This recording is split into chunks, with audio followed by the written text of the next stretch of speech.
Stogie lit up.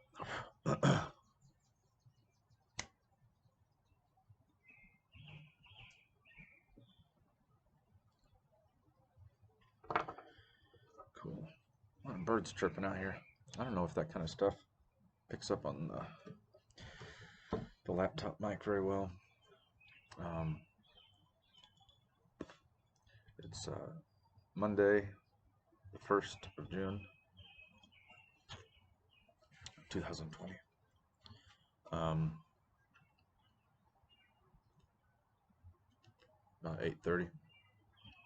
It's been well, let me think here. I think Saturday was the last diary that I did. So let me think here. Sunday. Got some decent sleep, seems like. Had lunch here at home.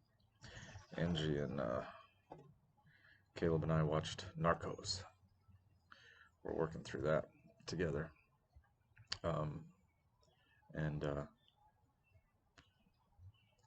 Then I did a few things and walked over to Mom's, and then went over. Angie and I got invited Saturday for a Sunday, like a little grill out hang yesterday, Sunday, and Angie had to work, so I just went over by myself, and it was good.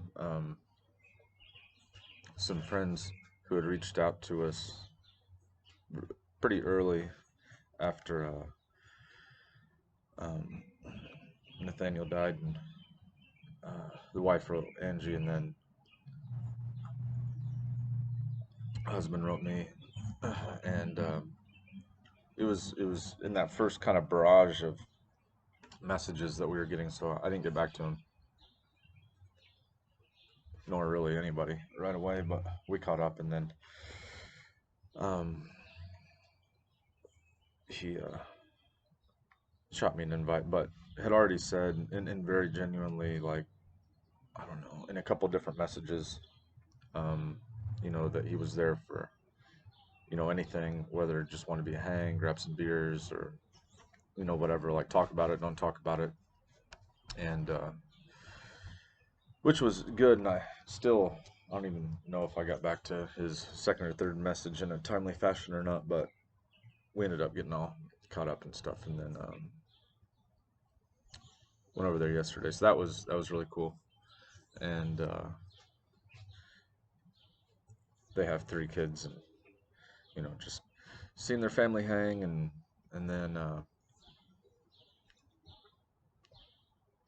the 3 of us, we talked for a few hours outside after it got dark, and sat by the little patio porch fire thing, and that was good, and he said, which I think is very astute and true of anyone who would be in the position of supporting, in a situation like this, is, it's like he was saying that he just doesn't know what to say, like he wants to do something and help, or whatever, but it's just like, what do you say or what do you do, like, because nothing would make anything better or fix anything, and of course I appreciate the sentiment and understanding. I was like, man, I was like, in this situation,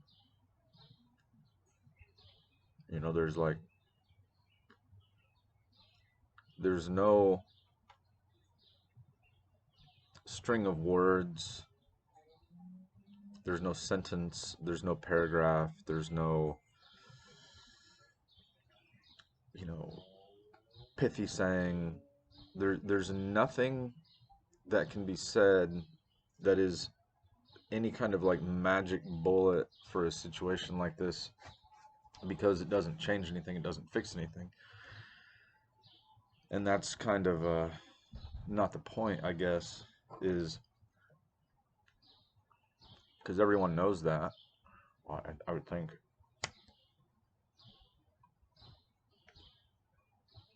I mean, definitely our family knows that. But the genuine sentiment and just like knowing that some people are there for you and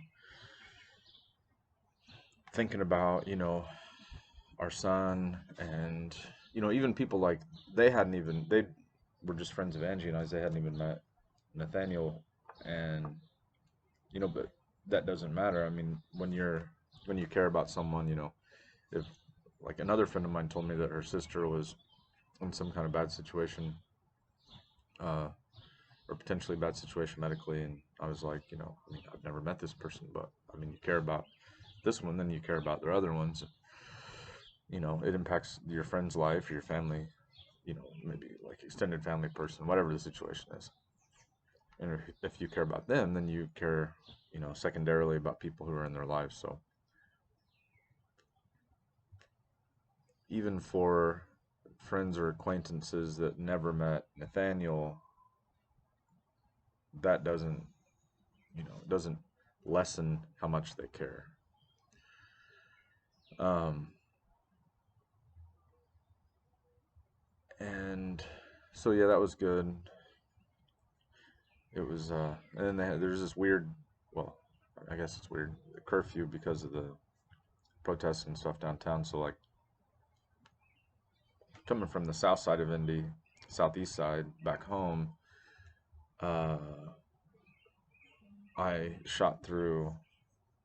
I just came back to Plainfield through like Greenwood down to Waverly through Mooresville and all that. So it was like the old stomping grounds growing up, and just late at night and after talking so much again, it was one of those like weird, just kind of weird feelings and vibes, to be so close to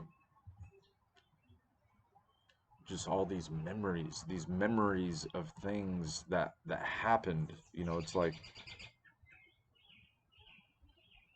they're like the memory now, it's like a conceptual thing, but the thing happened. Like, a person who didn't know Nathaniel might see a post or something, and then be, they're like, oh, this person Nathaniel, here's a picture, here's maybe some things written about him, or some comments that people shared, and it's like the person is a concept.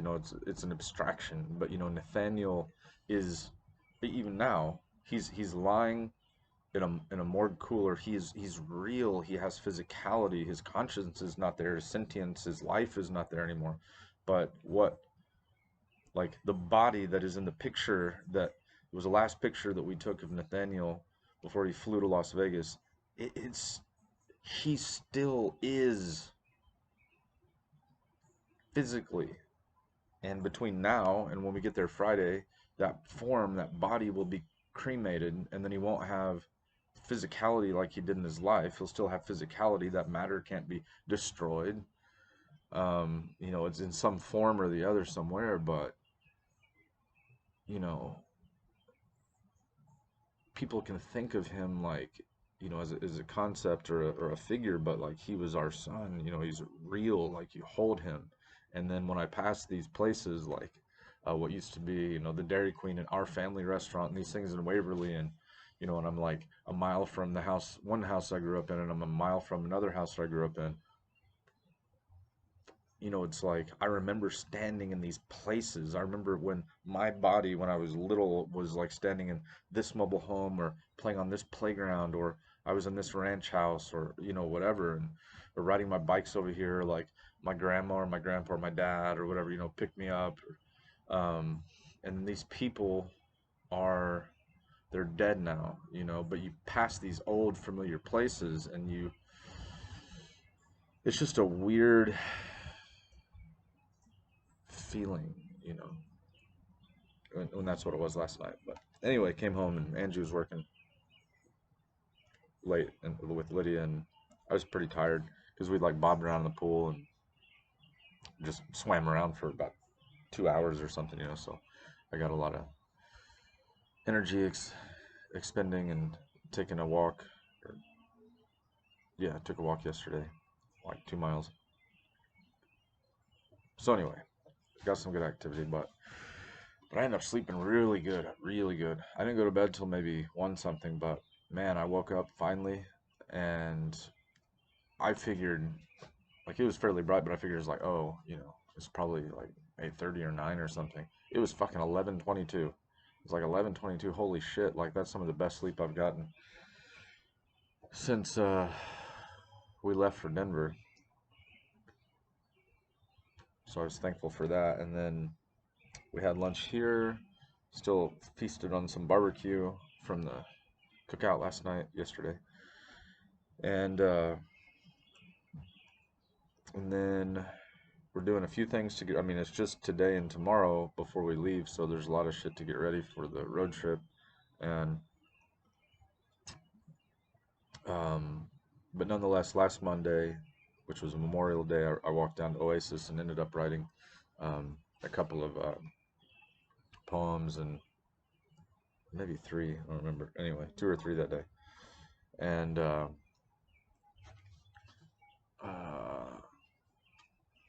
and I wrote this. I ended up writing this letter. It was a poem, but it was like a letter to Nathanael. And then, oh, almost forgot. Tobacco in my mouth. So after lunch, me and Angie and Caleb came out on the back porch, and Caleb, there was some like wood slats over there, and he was using my dad's. It's actually still sitting over here. My dad has this old, or had. This was his official Boy Scout axe. Well, it's a hatchet, but it says official Boy Scout or official Scout axe. It's kind of worn off. I can't make out the brand exactly, but this has to be, I don't know, maybe my dad might have been, I don't know, fucking, I mean, he was in Scouts a long time. Maybe 10 years old, 9, 10, 11, something like that. So, I figure he got that sometime around 1960. And so Caleb's using that to chop some kindling. And, I was just like, looking at my son over there, and he's, doing this, and he's using, this hatchet that was my dad's, and I need to make the old leather holster or sheath rather, for it. Like, it was pretty worn out even when I was a kid, so it's messed up. So I ought to fashion a new one. And I remember using that when I was a kid, and I remember my dad using it when I was a kid. I mean, it's in like today. Angie was using this 3-quart Revereware green bean, or it's not a green bean pot per se, it's a pot, but Granny always used it for a green bean pot, and then Angie used that, and she loves Granny's green beans recipe, and she was making that today, and I was like, here's this thing, that my grandma used for my entire life. They had that set from, before I was born. So, it's like these objects that give continuity to life, and, a sense of tradition and nostalgia, and, uh, other things. But I saw Caleb, and I'm happy. He's starting a fire. He loves building campfires in the backyard, and when we go camp and everything, which we all love, sitting around fire. He was building that, and then I was just thinking, I was like, how happy my dad would be, if he could know that, you know this thing that he had and passed down was still being used and enjoyed. And but more than that, his essence and um, his ideas, and the memes of ideas and sayings and gestures and jokes, and all this kind of stuff that is passed down in life, um, and with Nathaniel, and then and any of us someday. uh, you know I was just thinking about that. And so, since I may not be able to get down tomorrow before the road trip, I went down to Oasis today, and I just thought it would be good, and I felt like I needed to, like I wrote Nathaniel last week. I thought I need to write my dad because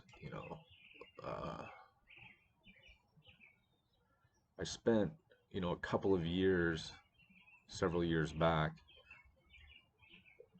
working on, like I'd work on it for a few months and I'd have to just take time off, and then I'd work on it a few months and then so on until it was finished. The book I wrote about me and my dad's relationship, and really since then it was just like such an outpouring of just like so much. And since then, I mean, I remember my dad, think about him almost every day. I have dreams about him from time to time. Things remind me of him constantly, but I haven't like, I mean, I've written some poems about him and things, but I haven't really, you know, it's all about him. It's not like to him, you know, and even though he's dead, it's still to him. I mean, I can write a letter with all of the same feelings and intention like I would write it if he were still alive today. The only difference is, everything up until the part where he can't read it is functionally the same. So I went and did that, and like it was hard to write, but man, like tonight when I got home and I was typing it, like I was typing it back up. It's one thing when it's just kind of like the ideas and the thoughts are coming through and they're going to the paper and you're moving line to line to line, you're not reading it, you're writing it. But when I went back and I'm like reading through it and then typing it, it was like hitting me harder. It digested, like the things that I was thinking earlier and the things that I was saying and feeling were redigesting it, and it was just like heavy. It was fucking heavy. Bullshitting too much. Keep letting this smoke go out.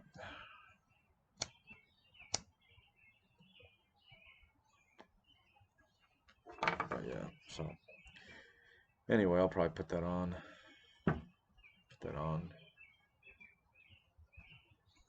My buddy told me last night, he was saying like that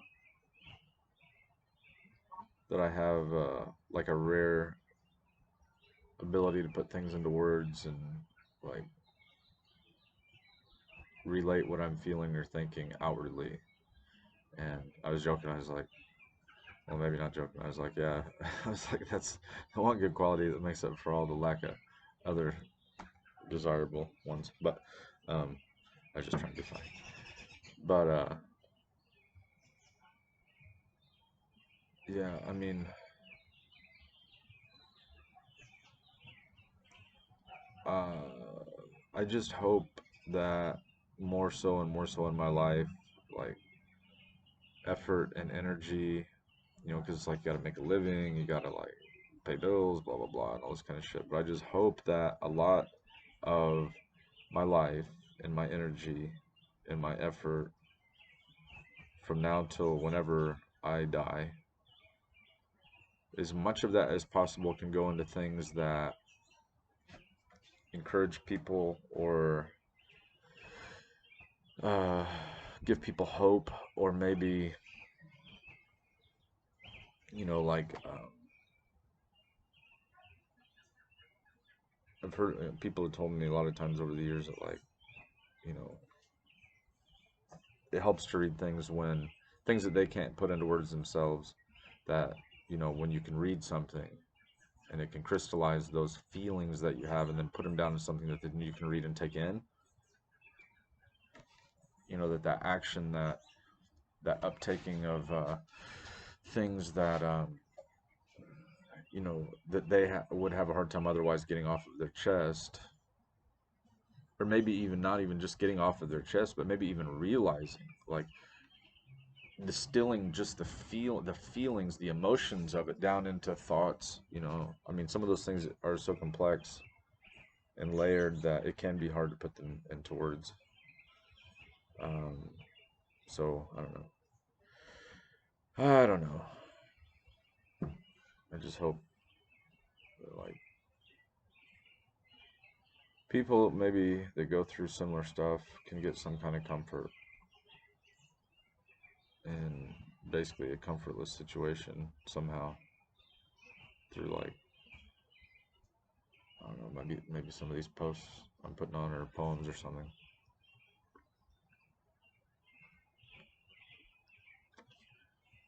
Not that I'm the fucking arbiter of wise sayings on the internet, but regardless.